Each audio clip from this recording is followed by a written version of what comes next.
Hey friends, it's Jules and welcome to the pool party. I thought we would do something a little bit different today, and in the same vein of talking about branding, creativity, design, what it takes to make design, I wanted to switch it up a little bit and talk about self-care for creatives and when it's time to reassess, revisit, and revise our work. And when I'm talking about our work, this broader context of the roles we do, how we define ourselves as multi-hyphenates. Maybe you're a designer, photographer, someone who has your own business. And in that case, you're able to make decisions and decide what you work on. But sometimes that task can be quite daunting. Honestly, with the internet and social media, there have been many new businesses I've seen my friends and collaborators be able to make over the years. And while it's exciting, I think some of these social media platforms we see don't really show all of the work that goes behind being a producer, what it takes to build a business with longevity. And to be honest, I think many folks really figure it out on the fly. As a person who's in my 20s, my late 20s now, I find that I see people start new ventures all the time. And it's really hard to know whether that idea is going to be something that lasts a season or a long time. I genuinely don't believe that anyone can tell you what the answer is, what's going to happen next. And the reality is you just have to check in with yourself. You have to be very real about what is working for you, why it's working, if you're learning, if it's contributing to your goals, and if it isn't anymore, why that might be. And everything is a learning process. I think work is one of the things that we will, whether we like to or not, have to engage with for a large part of our lives. And since the pandemic, work has also gone remote. Work has changed. Titles have changed. It's consolidated, become more quick. And I think sometimes it's hard not to change. Things are rapidly changing, especially for the creative industry. And while you might have been a producer even early on in your career, it's very easy to even transition to a creative director role. But then the context in which you work, what companies you work for can also change. So this is exciting. There's a lot of room to grow and develop, but I also find that there's this issue that comes up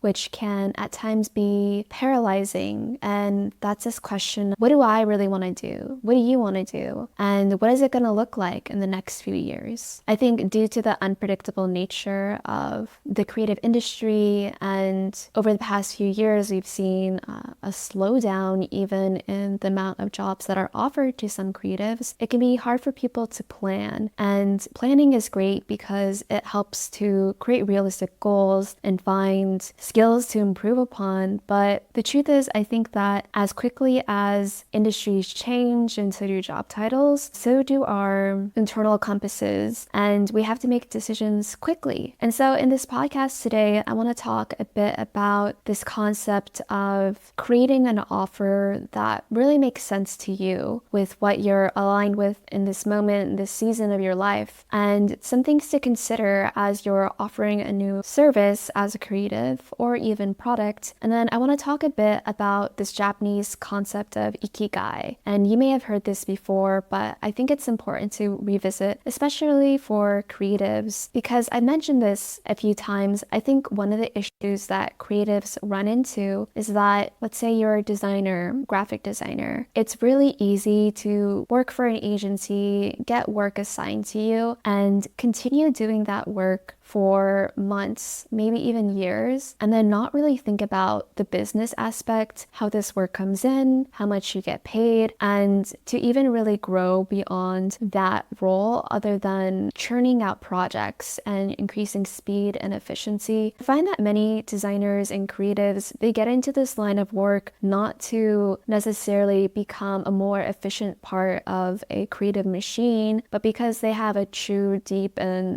love of design process. They like the way it engages their brain. And I think this is a fantastic way to get involved in the industry, but there are a few paths to go. And at the end of the day, I think one of the most beautiful outcomes is to maintain creative decisions and design thinking and apply that to your skill set, and even design and create a job, a career that you truly love, that you feel really benefits the people you work with and makes the world a better place. And I think these are pieces of a triangle that fall flat with many designers as they start to get their first few industry jobs. And it's because the work is tough. It's not always easygoing. Sometimes there are long hours, demanding clients, and it becomes a mental game, a game of prioritizing what you value, what you truly want to get out of a role, and then not letting all the other factors that might slip in, other people's stress, get to you and why you decided to start in the first place. So again, we're going to talk about a bit of self-care for creatives today, when it's time to reassess, revisit, and revise. And then as we begin to talk about crafting an offer that really speaks to you, what you love, and what you need in this season of your life, we'll discuss this Japanese concept of Ikigai. So let's dive in. As we've discussed, this grand project of branding, values, and essentially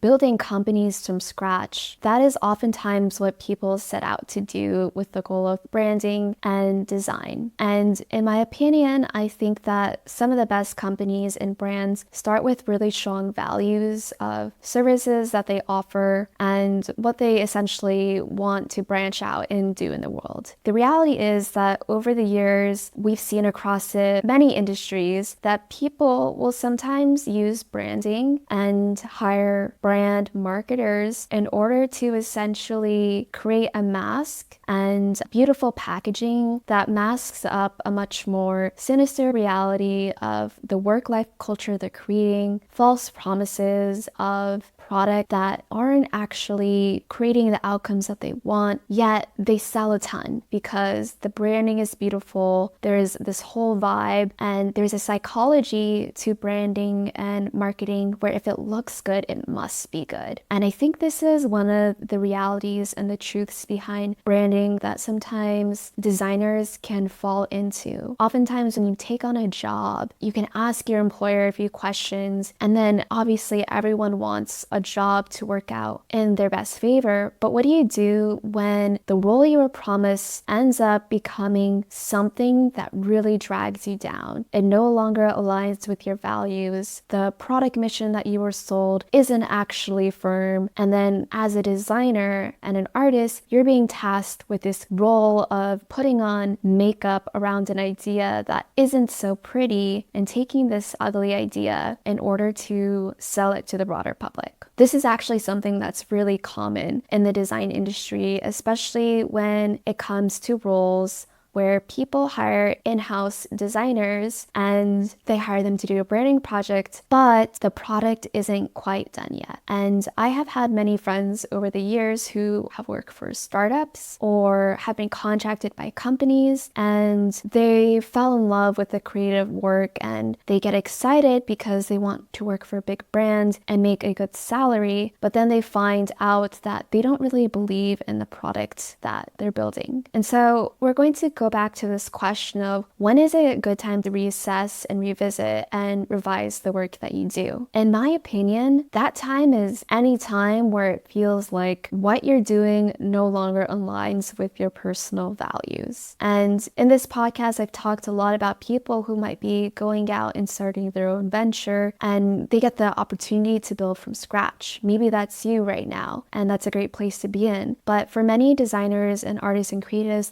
maybe you've taken on a job where your role has been compartmentalized and there are lots of things about the job that you enjoy, you get to apply your skill set, but maybe you no longer believe in what your company is doing. There's a phrase that maybe you've heard of before, and I think it really applies in this scenario. If it's not a hell yes, it's a hell no. In my opinion, I think one of the great goals of branding, especially for yourself, is to become more of yourself, to get to know your talents, posts and share that with people. And branding is not a scam in this sense. Branding is not a scam in this sense. There are many people who will hire branders, unfortunately, with the malicious intent of pulling a fast one on the public to really try to get something through the door. And truthfully, that's a red flag. And it's hard to describe when you know it's happening, but when you recognize that it is, your instincts are so important. I got into design because I thought it was a great way of communicating to the public. I wanted to inspire people and help them be more connected with each other. I learned about mood boarding, brand values, and creating artwork that would translate a vision to a wide variety of people, and that to me felt like a superpower. It is a superpower, and I think it's one that needs to be used carefully. Some of you may have the pleasure of working on projects that do offer a lot of good to people, whether that because you're working on a project that is meant to assist organizations that are connecting people with resources that they need or putting on events that bring a lot of value. There are also projects out there, many companies I feel, that get into any line of work essentially to churn profit, to productize, to sell, and not even really sometimes vet their products, but they understand that you need money, and the biggest thing that they ever want to do is just maximize profit. I feel like this is probably one of the most shallow values you could have, especially because you could maximize profit while helping people. And I don't think that these two things are mutually exclusive, but I have seen a trend over the years where people will maximize profit at any cost, especially at the cost of relationships to people, the health of the environment, and quality of design work. Now, that last one I think probably pales in comparison to the first two. It's really important to keep good working relationships with people, and I think there is also a biological clock that we all run on, and that is the health of our earth. In the digital age, many creatives out there work with deliverables that are not made on print products, do not need to be made in a factory. And there may be this misconception that because people are not working with physical products, there isn't a cost, a biological cost. But there's a lot of strain I've seen put on creatives who work around the clock in the digital age. And this leads to burnout. I think before people even can recognize what's happening, the cycle of making money, of being attached to a computer happens so quickly. People can't unplug. And I've experienced this myself even. It gets really scary because there's this question of how do you stop? Is the work going to be relevant? I don't really know how to answer any one of these questions, to be honest. But I'll give you an example.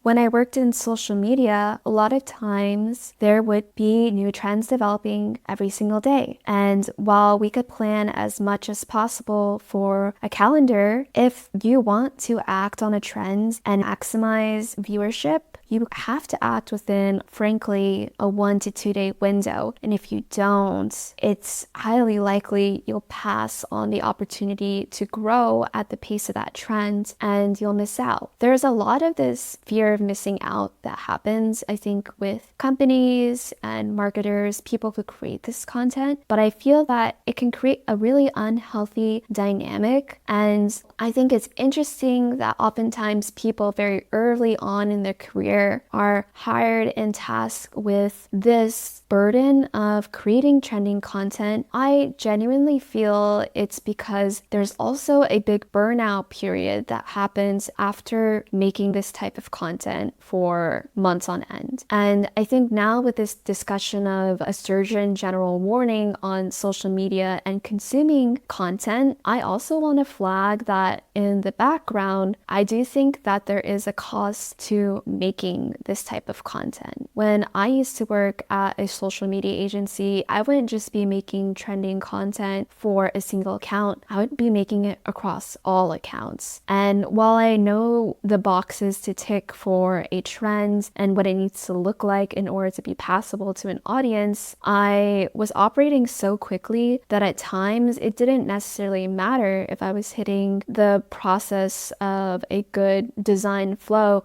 What mattered is that we got it out the door fast. And I think for me, that satisfaction of creating good design really went down, and I started to prioritize pleasing the algorithm. But from this point of view of not doing it necessarily for myself even, but for all of these brand accounts that I worked on and my agency was tasked with. Now, I know there are many people who think that this might be a dream role of working with many celebrities and big brands. Honestly, I think at the start of your career, it really is and it can be. And that's not to knock all of the great benefits that I got from doing this type of work and the audiences I got to touch, but it did come at this cost of where I was no longer satisfied with any of these metrics, and I started to feel a high level of disdain for the feedback that I would get that I knew would not necessarily matter for the design or for the content, because what mattered most of all was that we just kept on making more, and then these people who we worked with had content to put out. And it's challenging because when you work in a digital sense for algorithms, a lot of times volume does count a lot. So does consistency and timing. But when the trends change so quickly, it can become a huge burnout role to essentially be on multiple accounts, creating content, and not really being able to retain any of that creativity or talent for yourself. So I started to feel extremely drained doing this type of work, but I was also burdened with this fact that I was really early on in my career and that most people actually would only really want to hire me for social media work, not for some of these longer term brand or design projects that might have a slower pace. So I think it's interesting now in the zeitgeist of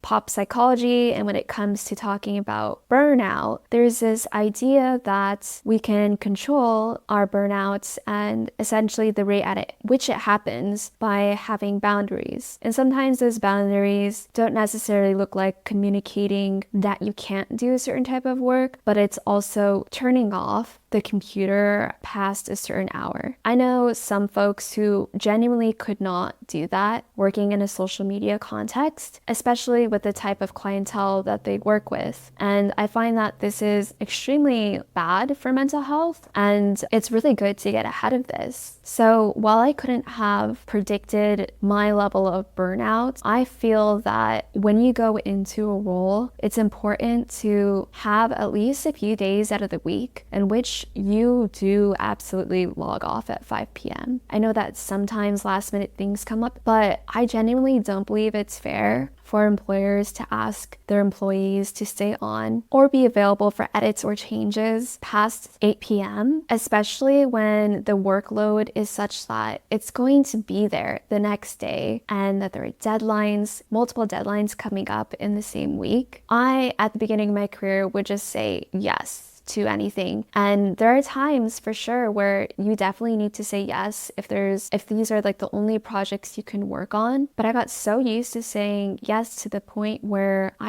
even if I was so burnt out and I had nothing to offer creatively, I would feel anxiety saying no. So I've gotten a bit into this personal story of my burnouts, and I wish I could tell you that I handled it the right way. But realistically, what happened was that I hit a wall where I wasn't setting boundaries, that one day I found a backup project that I could do that would make me enough money in the meantime, and I put in my 2 weeks notice. If I had the opportunity to go back, I really wish that I actually practiced having stronger boundaries before putting in my notice. And I'll tell you why. It's because I didn't really solve this problem I had with boundaries and saying yes or no to work. I just delayed it. But here's the problem. I was working weekends weekends, nights, taking on freelance projects on the side of a full-time creative job. And this is what I probably would have done instead, to create boundaries on the side instead of essentially cold turkey putting in a 2 weeks notice. So here are some ways that you can have a better sense of boundaries and your own creative direction. And I think that these ideas that I'm going to offer you are also what's going to help preserve your sense of creativity, your personal mental space, and then also help you feel like you have a better control of your creative process. And this first one might be obvious, but it's go on a social media cleanse. I think that there are many roles these days where creatives are tasked with knowing what the trends are, and that has developed into a chronic sense of being online. Genuinely, there's no reason why you need to be scrolling on your phone on the weekends or after work, especially if you work in the realm of social media. I know that it might seem hard to delete the app sometimes, but I was discussing this with a friend the other day. I feel that the algorithms and the trends have gotten so good at hooking people's attention that the act of it becomes as addictive, if not as harmful, as basically vaping constantly. And the dopamine rush you get becomes so highly charged that it's hard to tell when you've gotten your fill.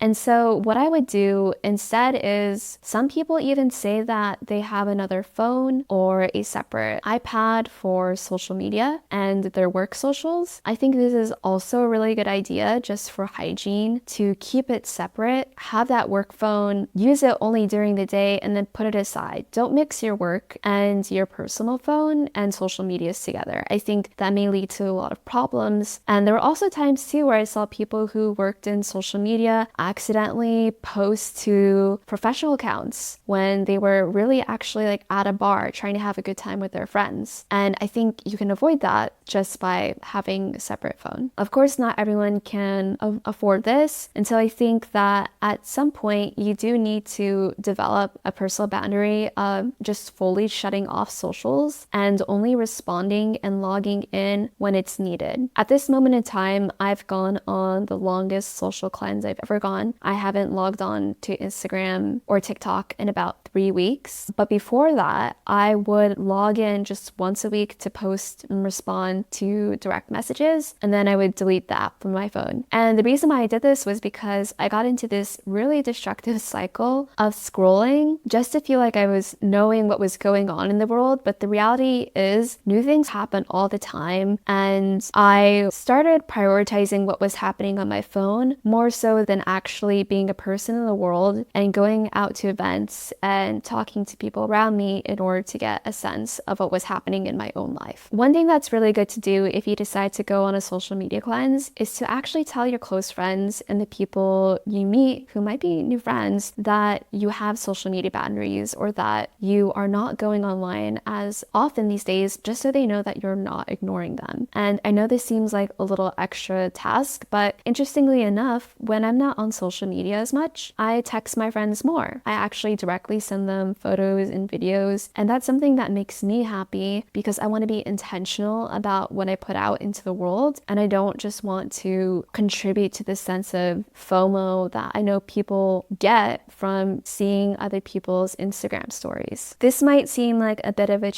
tangent, but I genuinely feel that platforms like Instagram are made with intention of preying on FOMO, which is like the fear of missing out, and that sense of anxiety that you might have if you're not at an event. But what I see so often with friends and people who work in social or chronically online is that they basically never rest.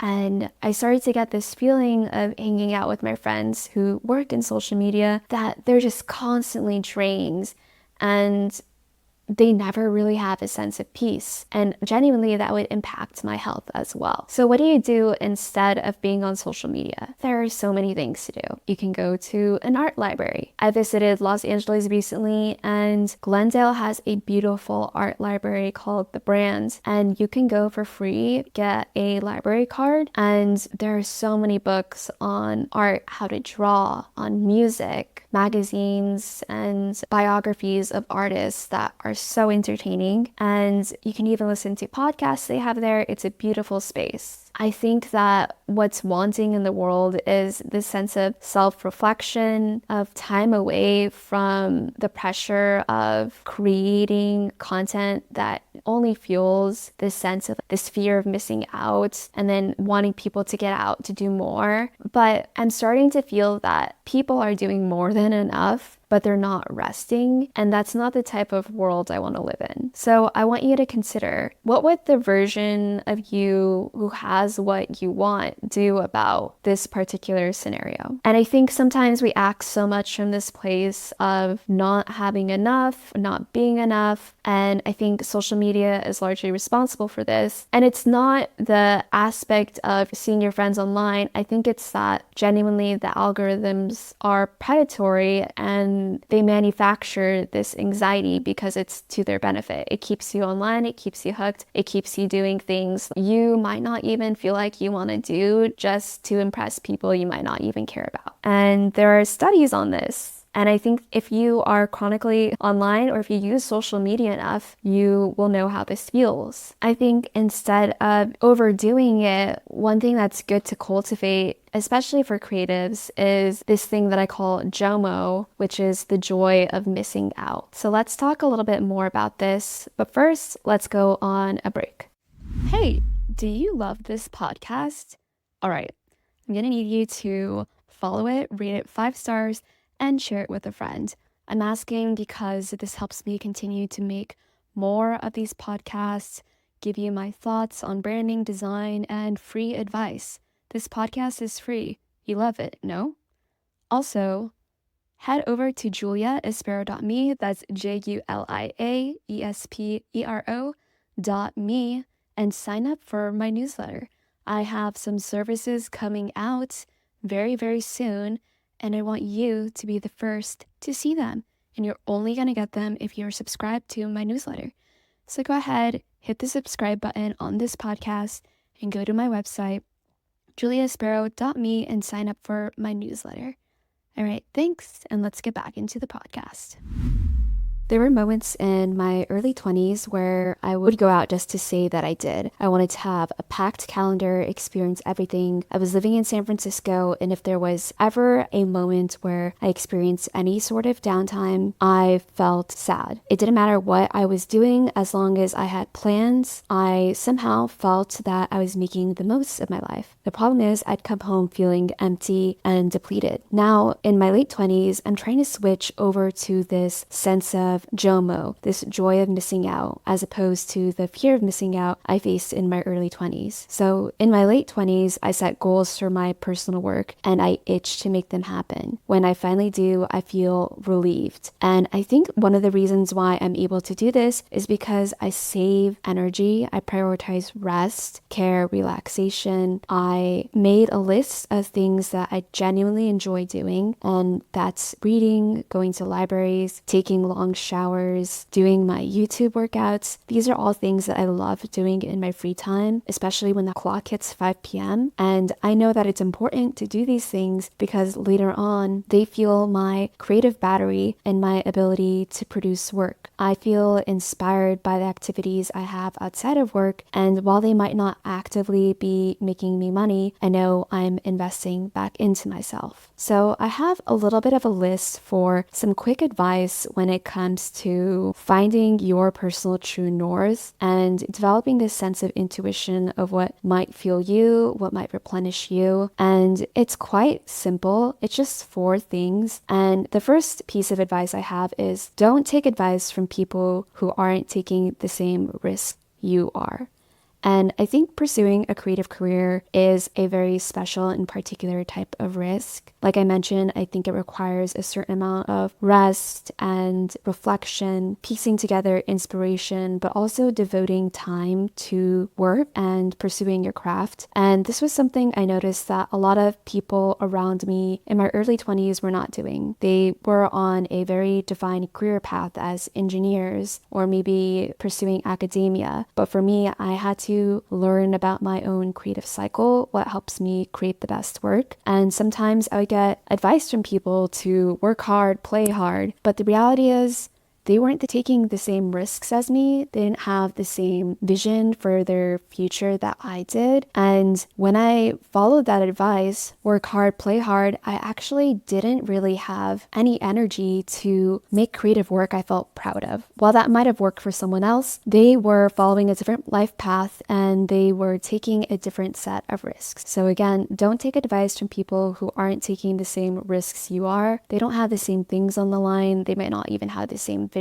Ultimately, that's for you to decide. But if you're in a phase of gathering information, take other people's advice with a grain of salt. And really, don't ask advice from people who don't have the life that you wish to have. Some people want to be there for you as a friend when you're going through a rough time, but unless they have the life that you might want to take inspiration from, seriously, don't even ask for it. Don't listen to it. Or you can be present for it, but in one ear, out the other, and cap the amount of time you spend listening to that advice. You need to find what your true north is, and I think that the most well-rested bodies and rested minds will create a sense of true north for creatives where you will know what the next step is. So that's actually advice number 2. Don't take advice from people who aren't living the kind of life you want to live. And while we can get a lot of FOMO and inspiration from people online, maybe try to meet people out in the wild who are living the life that you want. And there might be aspects of their life that you really enjoy, and there might be other aspects that you don't. And that might just be because it's their life, it's their personal choice. And so you can essentially pick and choose,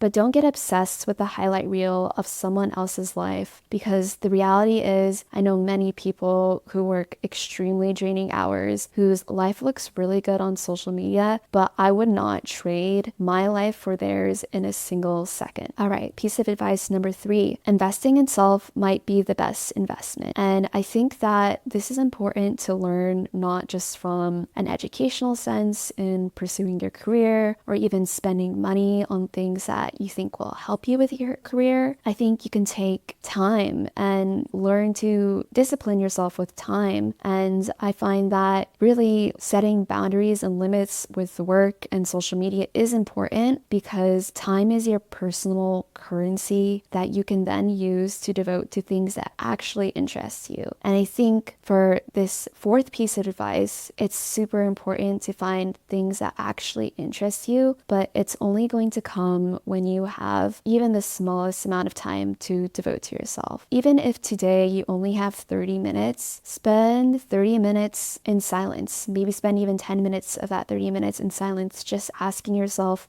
what you like, what you want to do, and then allow yourself to engage with that joy of doing the things that you like. And this all ties back into the joy of missing out, because all of us have a limited amount of time. I don't mean for this to get dark, but going back to that biological clock, we live on the earth and the earth has its own timeline, but we also have our own timeline. Many of us may live a long life, but some of us will not. And I think it's really important to understand the biological processes of our bodies, the rest they need in order to feel creative and nourished, the relationships that we need in order to feel motivated. And I think this is a really delicate balance to maintain these days, especially when there are all these little earworms and trends and social media platforms vying for our attention. I think that really dedicating time to ourselves and exploration and pouring into ourselves is truly the only way out of this mess. And lastly, I just want to leave you with this before we go into this concept of Ikigai. Just because you can do something doesn't mean you necessarily should. And this is something that I wish I had really internalized early on in my career. I think sometimes people treat